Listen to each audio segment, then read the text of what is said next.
आप सबका वेलकम है इस वीडियो के अंदर।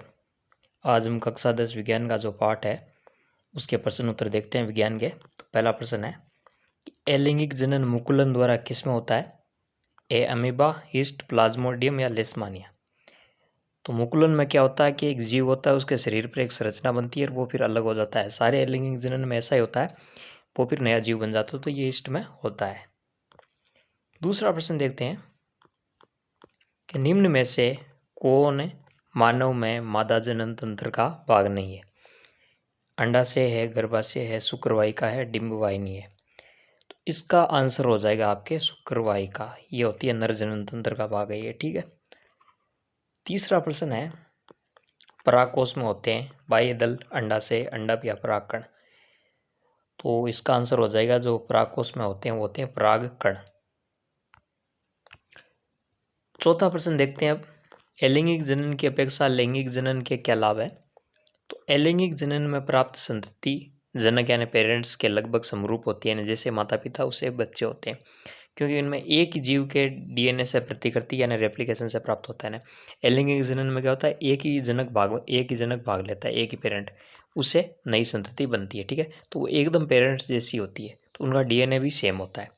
परंतु लैंगिक जनन में दो या दो से अधिक जीव भाग लेते हैं, दो जीव भाग लेते हैं, अतः संयोजन क्या अनोखा होता है तथा भिन्न जीवों से प्राप्त डीएनए से अधिक विभिन्नताओं को बढ़ावा तो मिलता है जो विकास के लिए आवश्यक है। कहने का मतलब हुआ, जब अलैंगिक जनन में क्या होता है, एक ही पेरेंट्स होता है, एक ही, ठीक है ना, उसी से होता है, तो जो संतति होगी वो एकदम पेरेंट्स के समान होगी। जबकि लैंगिक जनन में दो पेरेंट्स भाग लेते हैं, तो जो संतति होती है उनमें दोनों के लक्षण आएंगे, तो इससे क्या विभिन्नता उत्पन्न होती है जो अच्छी होती है जैव विकास के लिए। दूसरा है, लैंगिक जनन में नए संयोजन के अवसर उत्पन्न होते हैं, जिससे नई स्पीसीज और जाति की उत्पत्ति होती है। या तो एक तो विभिन्नता उत्पन्न होती है जो जैव विकास के लिए आवश्यक है, और दूसरा नए संयोजन के अवसर, यानी कि नए संयोजन होते हैं डीएनए में। दो तरह के जीव हैं, तो दोनों के डीएनए मिक्स हो रहे हैं, तो इससे क्या नए संयोजन बनते हैं डीएनए के, जिससे कि नई स्पीसीज और जाति की उत्पत्ति होती है। पांचवा प्रश्न है, मानव में वर्षण के क्या कार्य है? मानव जनन तंत्र में पाया जाता है नर जनन तंत्र में वर्षण या टेस्टिस। तो इसका पहला कार्य है शुक्राणु का निर्माण करना, दूसरा है टेस्टोस्टेरोन हार्मोन का स्राव करना। टेस्टोस्टेरोन हार्मोन क्या होता है, जो पुरुषों में जो द्वितीयक या गौण लैंगिक लक्षण है, जैसे दाढ़ी मूंछ का उगना, आवाज का भारी होना, ठीक है ना, मसल्स का बनना, उनमें ये मदद करता है। छठा प्रश्न देखते हैं फिर कि ऋतुस्राव क्या है? तो निषेचन नहीं होने की स्थिति में अंडाशय की अंतःभित्ति की मांसल एवं स्पंजी परत जैसी संरचना की आवश्यकता नहीं रहती, क्योंकि यह एक के निषेचन होने की अवस्था में उसके पोषण के लिए आवश्यक होती है। अतः यह परत धीरे धीरे टूटकर वेजाइनल पार्ट से रुधिर एवं म्यूकस के रूप में निष्कासित होती है। इस चक्कर से लगभग 1 माह का समय लगता है। इसे ऋतुस्राव या रजोधर्म कहते हैं, है ना। ऋतुस्राव या ब्लीडिंग क्या होती है, 28 दिन में एक बार होती है फीमेल्स के अंदर, ठीक है। तो जब निषेचन नहीं होता, फर्टिलाइजेशन नहीं होता, तब इस सिचुएशन में होती है, और उसमें तीन चार दिन तक ब्लीडिंग होती है, ठीक है ना, महीने में एक बार होती है, ठीक है, 28 दिनों में। सातवां प्रश्न है, पुष्प या फ्लावर की अनुदैर्ध्य काट का नामक के चित्र बनाइए। तो यह है पुष्प के अनुदैर्ध्य काट का चित्र। सबसे बाहर इसके बाह्य दल हो जाएंगे जो हरे होते हैं, ठीक है, ये बाह्य दल हो गए बाहरी बार। फिर पंखुड़िया दल होते हैं जो चटकीले रंगों के होते हैं। उसके अंदर क्या दिखा रखे हैं, यहाँ पर पुंकेसर दिखा रखे हैं, जिसके दो भाग होते हैं, एक तो होता है परागकोश लंबा, एक तो होता है परागकोश जिसमें परागकण होते हैं, दो द्विफलित, और एक लंबी डंडी संरचना होती है जिसे कहते हैं तंतु। इसके अलावा एक भाग होता है स्त्री केसर। स्त्री केसर ये रहा, इसको अलग से ऐसे बना सकता हूँ मैं, ठीक है। तो ये आगे का भाग है वर्तिकाग्र, ठीक है, और ये लंबी डंठल नुमा संरचना है वर्तिका, और इसका फुला हुआ भाग है अंडाशय, और इसके अंदर वो जो ओव्यूल या बीजांड इसके अंदर स्थित होता है। तो यह है फूल की संरचना, ठीक है। अब बात करते हैं आगे, गर्भ निरोधन की विभिन्न विधियां कौन कौन सी है?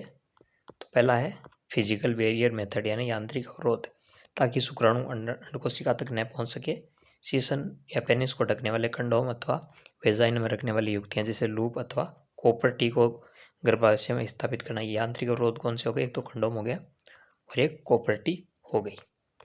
दूसरा है हार्मोनल संतुलन में परिवर्तन। हार्मोन संतुलन में परिवर्तन। ये दवाएं मादा सामान्यतः गोली के रूप में लेती है, जिससे हार्मोनल का जो हार्मोन है उसके बैलेंस में चेंज आ जाता है और अंड का विमोचन नहीं होता, अतः निषेचन नहीं होता। ठीक है, हार्मोन का जो बैलेंस है शरीर में या संतुलन है उसको चेंज करके भी इसको रोका जा सकता है। तीसरा तरीका इसमें शल्य क्रिया द्वारा है सर्जिकल मेथड। यदि पुरुष की वाहिकाओं को अवरुद्ध कर दिया जाए तो शुक्राणु या स्पर्म्स का ट्रांसफर रुक जाएगा। यदि मादा यानी फीमेल की अंडवाहिनी अथवा फेलोपियन ट्यूब को अवरुद्ध कर दिया जाए तो डिम का निर्माण नहीं हो सकेगा। दोनों व्यवस्थाओं में निषेचन नहीं होगा। या तो क्या करते, मेल के अंदर शुक्रवाहिका है उनको अवरुद्ध कर दे, जिससे कि स्पर्म है उसका ट्रांसफर रुक जाएगा, या फिर जो फीमेल है उनके अंदर फेलोपियन नलिका है उसको अवरोध कर दे तो उससे फिर एग है नहीं पहुंच पाएगा। तो ये दो तरीके हैं शल्य क्रिया में। इसके अलावा हार्मोन संतुलन है और एक क्या है, यांत्रिक अवरोध है। ये 3 तरीके हैं। अगला प्रश्न है, एक कोशिक और बहुकोशिक जीवों की जनन पद्धति में क्या अंतर है? तो एक कोशिक जनन पद्धति और यह बहुकोशिक जनन पद्धति। एक कोशिक में क्या होता है, एक कोशिक जीवों में अलैंगिक जनन प्रजनन अलैंगिक जनन द्वारा होता है एक कोशिक में। ठीक है ना, एक कोशिक जनन पद्धति में जनन कैसा होता है, जीव में अलैंगिक होता है, जबकि बहुकोशिक में कैसे होता है, बहुकोशिक जीवधारियों में लैंगिक अथवा अलैंगिक दोनों प्रकार से हो सकता है। और एक कोशिक जीवों में अलग से प्रजनन अंग नहीं पाए जाते, जबकि बहुकोशिक जीवों में अलग से प्रजनन अंग होते हैं। इनके उदाहरण क्या क्या है, अमीबा में द्विखंडन और प्लाज्मोडियम में बहुखंडन है। और इनके उदाहरण है अलैंगिक प्रजनन हाइड्रा में अंकुलन, राइजोपस में बीजाणु समासंग और लैंगिक प्रजनन में नर और मादा युग्मकों के संलयन से जाइगोट का बनना।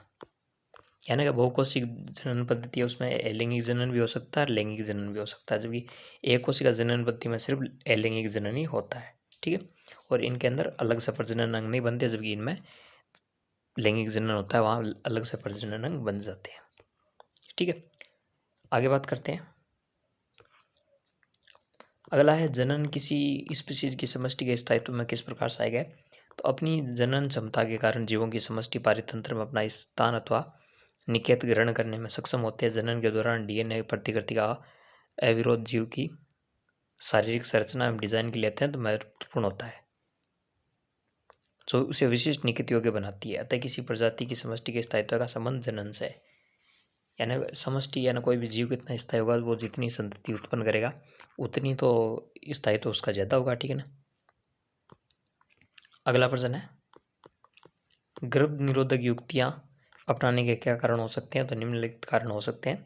अनचाहे गर्भधारण की संभावना को रोकना, लैंगिक संचरण द्वारा, जैसे कि लैंगिक संचरण रोग है, HIV एड्स है, गोनोरिया, सिफिलिस है, वार्ट है आदि रोगों से बचाव। और 2 बच्चों के जन्म के बीच उपयुक्त अंतर जो 2.5 से 3 वर्ष रखना चाहिए, गवर्नमेंट कहती है इतना होना चाहिए, तभी तो माँ और शिशु दोनों स्वस्थ होते हैं। तो ये कारण हो सकते हैं। ठीक है, इसी के साथ ही इस पार्ट के प्रश्न उत्तर कंप्लीट होते हैं। वीडियो अच्छा लगे तो इसको लाइक कीजिए, शेयर कीजिए और चैनल को सब्सक्राइब कीजिए। Thanks for watching.